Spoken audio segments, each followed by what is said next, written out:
She thought she was just saving a dog, but what she found unleashed a secret they tried to bury forever. The sun was already beginning to descend in the sky when Livia pedaled slowly along the dirt road that skirted the limits of her small town, San Francisco do Campo. She always took that journey alone, in the late afternoon, as a kind of silent ritual to escape the noisy conversations at school and the whispers that had been coming since her mother left.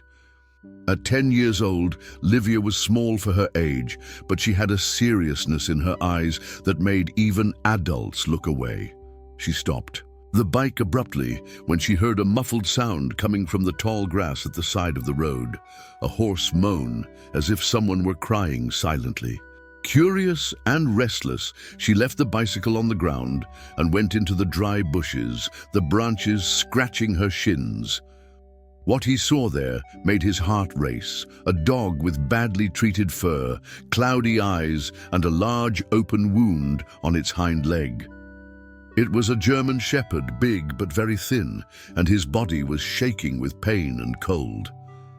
"Hey, it's okay now," he murmured, kneeling down next to the animal. He growled lowly, but didn't move. Livia knew he was scared, as she herself had felt so many times. Without thinking twice, she took off her coat and covered the dog's body. He was too injured to walk, but she couldn't leave him there. Looking for help, he thought of the only person who might know what to do, Mr. Tadu, the old caretaker who lived alone in a vacant lot at the end of the street from his house. Everyone was afraid of him. They said he was crazy, that he talked to spirits and buried things in the backyard. But Livia always thought there was sadness, not madness, in her silence. That night, while her father worked late and her grandmother slept in front of the TV, Livia escaped through the window with a cart borrowed from her neighbor. With a lot of effort, he pulled the dog to the entrance of Mr. Tadeau's land.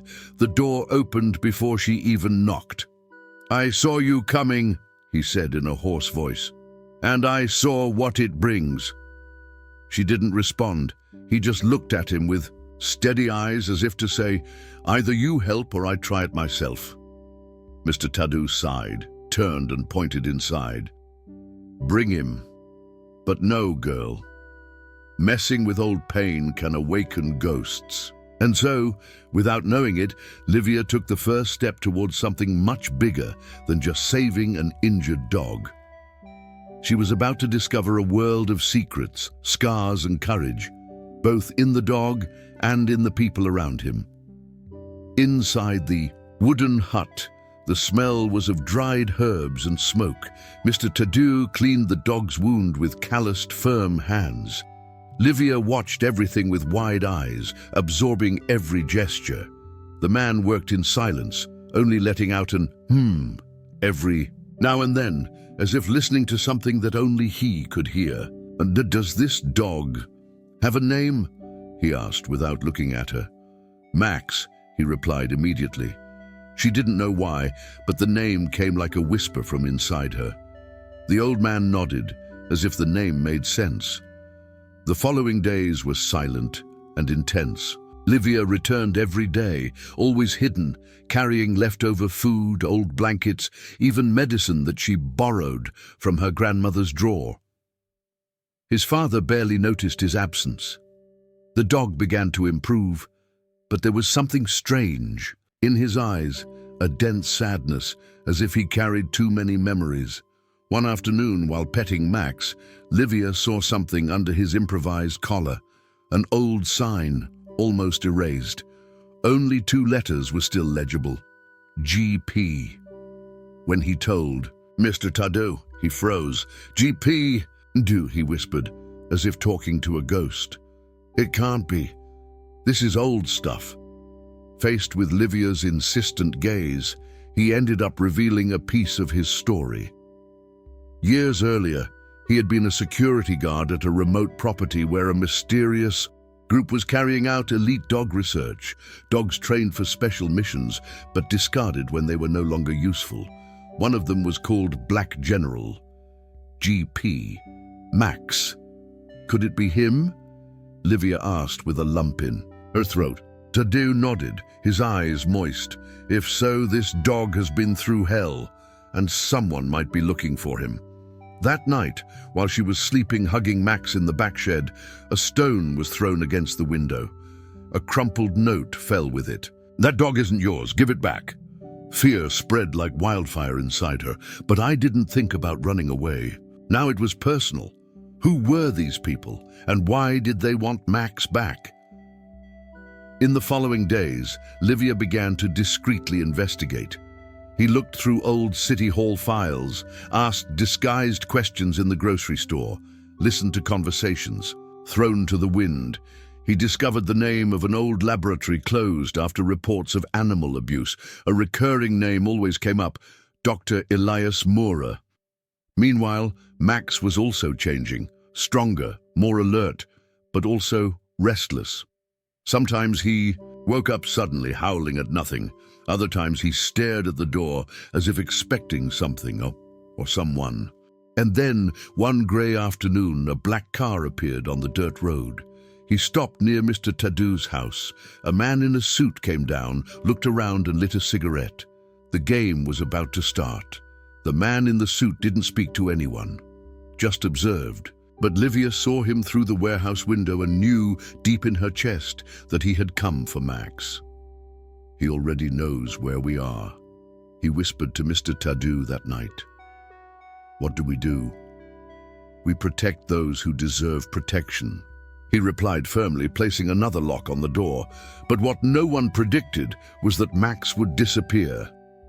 The next morning, the shed was empty, the chain loose on the floor, the food untouched.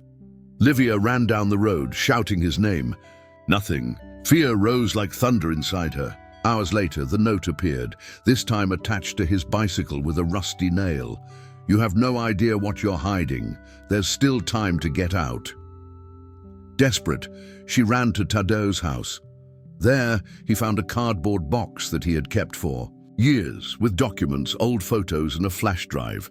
Inside, videos, dogs being trained with cruel methods, screams, shocks. In one of the videos, a German shepherd puppy tried to escape but was pulled back by an electric collar. Livia stopped the video. He recognized the puppy's eyes. It was Max.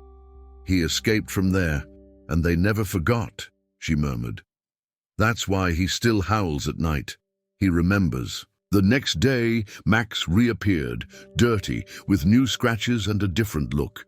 He was more attentive, as if he had gone to recognize the enemy and returned with a plan. But he didn't come back alone. 2 days later, Livia woke up to sirens on the road.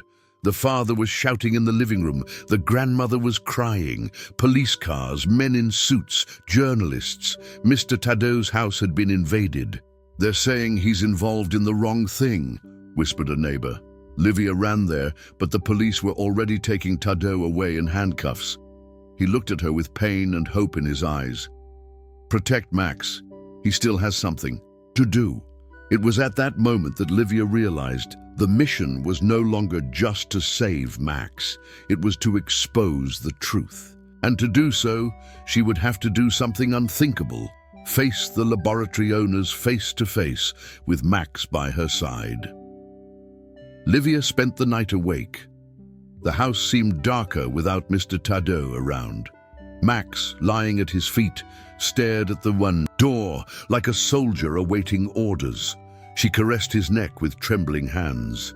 Let's prove that all this is true, Max. That you're not a monster. That he's not a criminal. The next day, with the flash drive in her pocket and a backpack on her back, she went to the city library. He sat down at one of the old computers and, without really knowing what to do, began to research. He read about old complaints, filed, cases, names of scientists, addresses of former employees of the Gentech laboratory. One name appeared several times, Laura Santos, a former biomedical doctor who had disappeared after the scandal. Driven by impulse, Livia decided to look for her. He used what little he had in pocket money to take a bus to a neighboring village where the woman supposedly lived. She arrived tired, sweaty, with Max following at her side like a protective shadow.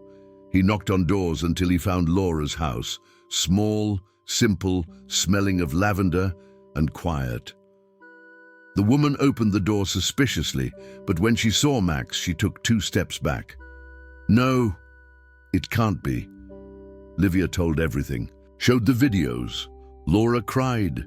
She said she had tried to report the tests years ago, but had been silenced, threatened, and persecuted. "I saw what they did to him," she said, her voice cracking. "He was the smartest. He learned quickly, but he refused to hurt other dogs. They marked it as defective. It was there that an idea was born. If they couldn't expose the truth, they needed to show to the world." Laura agreed to help. Together they came up with a plan. They would create a page, post the videos, report the names, and they would do it live. But there was a problem. The only connection strong enough was in the center of the city, in the main square. It would be risky, but it was the only chance. "They'll come after me if they find out," Laura said. "Then come," replied Livia. "But they'll have to go through us." That night, alongside Max and Laura, Livia was no longer just a girl who wanted to save a dog. She was an ally, a warrior, and I knew that the next day would decide everything. The square was full, market day, children running, sellers shouting promotions. A common place, perfect for hiding in plain sight or drawing attention to something that needed to be seen. Livia and Laura set up the notebook on an empty fruit box close to the newsstand. Max was sitting on the side, his eyes alert and his ears alert.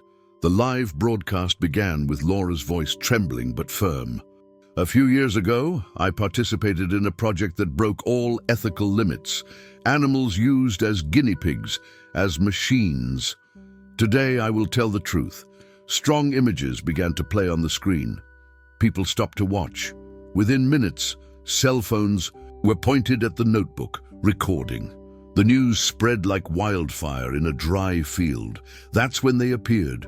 2 men in black getting out of a car without license plates. One of them, the same one from the dark van, advanced straight towards the equipment. "The game is over," he growled, pulling the notebook from its base. Max reacted before Livia could move. He jumped at the man with a howl that echoed throughout the square. People screamed, backed away. But instead of attacking, Max stood over him, growling, immobilizing him without biting. The other tried to run, but was surrounded by members of the public and a plainclothes police officer who was watching the broadcast. Laura, trembling, looked at the crowd. "He's not a monster. He is living proof of what they tried to hide." The policeman took the notebook and said, "We already have everything we need." Within minutes, vehicles arrived. The square became national headlines. The video was aired on several broadcasters. The Gentech laboratory was cited, investigated, pressured. Max's name became a symbol. But the most exciting moment came when Mr. Tadeu finally left the police station. Livia ran to him, crying. Max, too. "I knew you could do it," he said, kneeling down to hug them both. The cameras captured the image. A girl, an elderly man, and a dog marked by scars, but with the most lively look anyone has ever seen. The days that followed were a whirlwind. The video of the square reached millions of views in just a few hours. Social networks were filled with messages of support, anger, and solidarity. People from different countries wanted to know more about Max, about Livia, about the truth they had exposed. The Gentech laboratory has been temporarily closed for investigations. Several former employees began to testify. The entire country had its eyes open now. Mr. Tadeu was publicly cleared. The police recognized that the accusations had been fabricated by a network of corruption and silencing involving business people and local authorities. Upon leaving the police station, Tadeu received not only freedom, but also the respect of the city that previously feared him. Livia had changed. The eyes still shone with the same sweetness, but now they brought something more. Courage. She had faced real danger, made adult decisions, faced the system, and won. Max was taken to a veterinarian specializing in animal trauma. He needed surgeries, rehabilitation, and above all, a lot of love. But little by little, he regained his energy. He started running again, playing, trusting. Newspapers called him the hero dog of truth. But for Livia, he was just her best friend. A survivor who, even with injured paws and a broken heart, chose to trust a child. The square where it all happened was renamed Max Square. A mural was painted on one of the walls. It showed a dog, with intelligent eyes, sitting next to a smiling girl and a man in a straw hat. Below is the sentence, "The truth does not remain silent, it barks, howls, and fights to be heard." At school, Livia was invited to tell her story. He stuttered the first few words, but then spoke firmly. The room was silent. "I'm not brave. I only did what was right because he would do the same for me." The room erupted in applause, and just like that, the silence that once enveloped Max and his pain was broken forever. And in his place, a voice was born, the voice of justice, of friendship and hope.